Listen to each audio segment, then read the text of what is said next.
How's it going, guys? And welcome back to the channel. In this video, it is my Week 2 team builder for SPL D-League, where your slow Bohemians are taking on Dashing Sceptile, the coach of the Seattle Sigilyphs, with Seattle being spelt wrong on its logo, and apparently has been for years.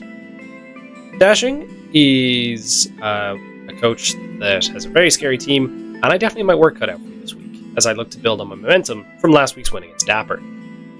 This was a week that I found particularly difficult to prep for a variety of different reasons, between the difficulty of the match itself, momentarily, as well as me having some IRL stuff where shit basically hit the fan. It happens in life. I think sometimes that's one thing that us as draft players don't really accept, is sometimes we just don't have as much time for the prep aspect as we'd like to. Massive shout outs to J-Scurf in terms of when I was kind of scrambling a little bit last minute. He was the person that was very much there, helped me through in terms of the team building process, just to kind of get ideas together and figure out what we wanted to do this week. And then, got a couple mocks, and in the end got to a position where I was pretty happy with what I had, given the circumstances. If you are enjoying these team builders so far, please do let me know by leaving a like and subscribing to the channel. And without further ado, let's hop to the matchup. So, looking at the matchup here, guys, you can see that Dashing's team consists of an Iron Treads, Sneasler, Chiyu, Rotom Wash, Clefable, Deoxys Defense, a Terra Lycanroc Dusk, Salamence, a Terra Arboliva, and a Terra Dusclops. Now, there's a lot of aspects in this team where you think I should actually be fine, but there's a lot of stuff that just causes me an awful lot of issues. Iron Treads, by itself, is absolutely fine, because the fact that I have one such as Rotom and Alomola. The issue is its ability to Volt Switch out into some of the bigger threats, whether that be on Rotom into Lycanroc, or Chiyu, and Chiyu also applies in the case of just a bunch of other stuff that would like to come in. And then, obviously, he has Rotom Wash to come in easily on Alomola, which just puts me really on the back foot, unless I want to be making some aggressive switches. This is not a game where I can be passive, solely because of the existence of Chiyu clicking buttons offensively, as well as Terra Lycanroc Dusk being absolutely terrifying. The set that looks particularly potent here is an SD set with Terra Dark, because Terra Dark Sucker Punch absolutely nukes basically everything I have, with my few Dark Resists either dying to close combat or just get picked off by a Celorock. So it's safe to say that I needed to build in a very different way than I would like to. A lot of my top tiers just don't look as good as you would think, so there's a couple surprises in terms of mons that I'm benching here. The two biggest being my Psychic types.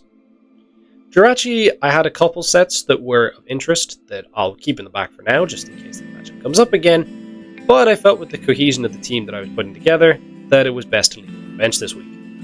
The other one was Espathra.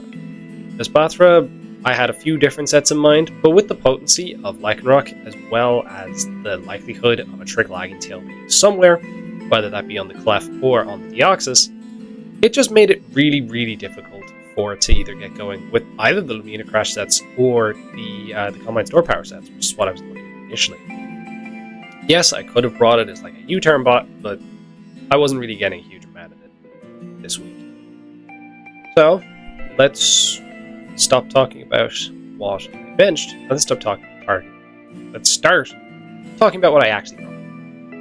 We begin with Quaquaval this week, which is holding an Assault Vest because Chiyu is absolutely terrifying.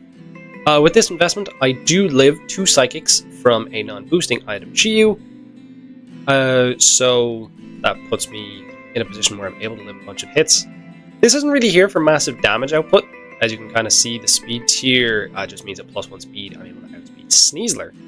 So I kind of have as much Fizz Def as possible, and I didn't really need a crazy amount of attack investment because of its more utility-based nature.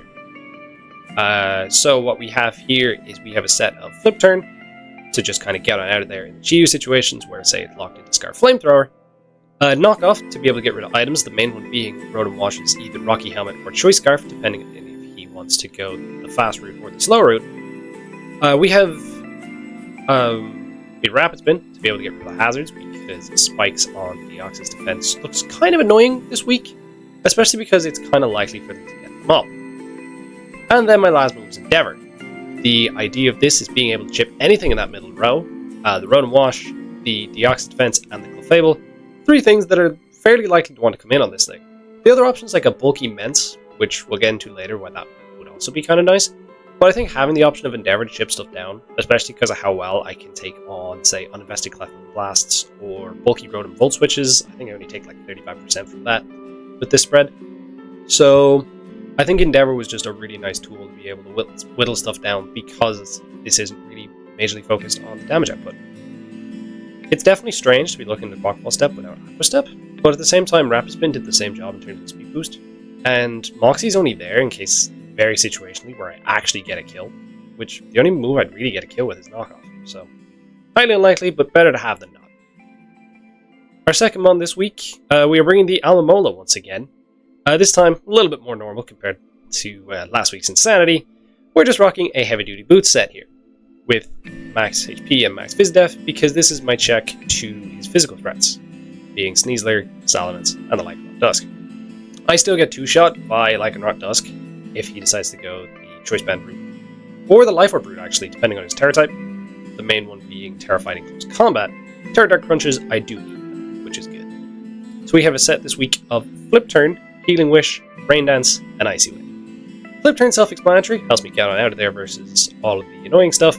Healing Wish, to be able to heal up some of the stuff that I'll kind of mention a little bit later. Also kind of works for Quackavolt, but that's highly unlikely that I'd be doing that. Rain Dance we will get into in about 2 months' time, and then Icy Wind to be able to slow down a Mence that's trying to set up Dragon Dances in my face. Alomola is a crucial piece, and it's kind of my only backbone because this build is very hyper-offense focused due to the volatility of the matchup.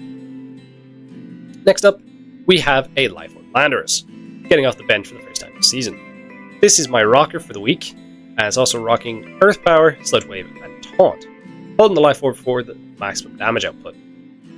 We have a little bit of defense investment in here. That means that we can live a +2 Sneasler Acrobatics from full, and we just have a 248 Timid to get over that Chi-Yu, which could be, and the Salamence as well.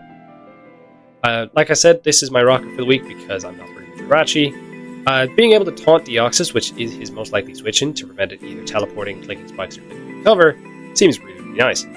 It can also do some decent damage to Rotom, and I might need to aggressively switch this into Scarf Volt Switches a couple of times to be able to get out my rocks, because that can be difficult if I'm not positioned well enough. But I think I'm in a position where with rocks up and having that intel on the Chi-Yu, which is absolutely huge, as well as getting rocks chips on mons like Rotom and Lycanroc, really will come into play later. And speaking of coming to play later, we have a Life Orb Overquill, and you look at this Overquill, and now Rain Dance and Alomola makes a hell of a lot more sense. We have a 4 attack set this week, with Gunk Shot, Crunch, Liquidation, and Aqua Jet. The speed allows for me to get over a +1 Iron Treads. Scarf Sneasler was far too much to commit to, and I wanted to be able to make sure that I was able to run Adamant this week. Dual Stab plus Liquidation is just really strong across the board with Adamant Life Orb, especially if the Rotom isn't Phys-Def, which seems highly likely depending on what it brings. This is my best mon for dealing with the Clefable plus Deoxys defensive core that he has, and being able to Liquidation chip down Iron Treads, and where most of the time, either with a little bit of chip or just rocks a couple of times, it dies to Liquidation into Aqua Jet without the rain, is really, really nice. This is probably my late game cleaner, but as well, if I'm able to get it in on, say, Deoxys or Clefable, it's able to force a lot of progress and just get some kills. Aqua Jet is there in case I'm in a position outside of rain, where I need to pick off a Scarf Chi-Yu, for example, because that kills from F50%, or a really weakened Sneasler or Iron Treads. Our 5th mon this week is also coming off the bench for the first time. We have Braviary as our secondary Terra.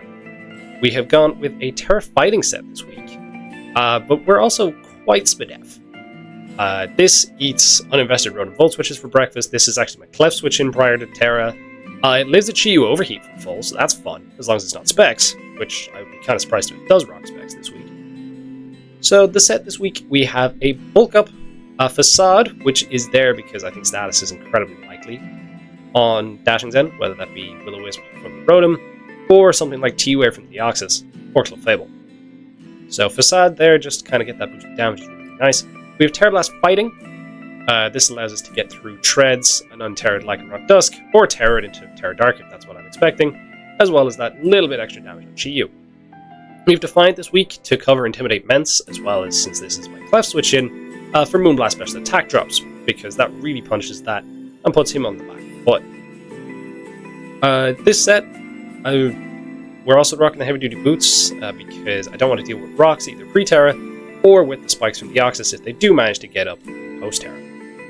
And finally, rounding this team off, we have Masquerada, which I could have talked about first, but fun fact, I'm one of these people that I like to kind of rotate my mons around so they're not in the same slots every week. So since Masquerada was in the first slot last week, it now slots all the way to the back. You'll get used to it as time goes on over the weeks.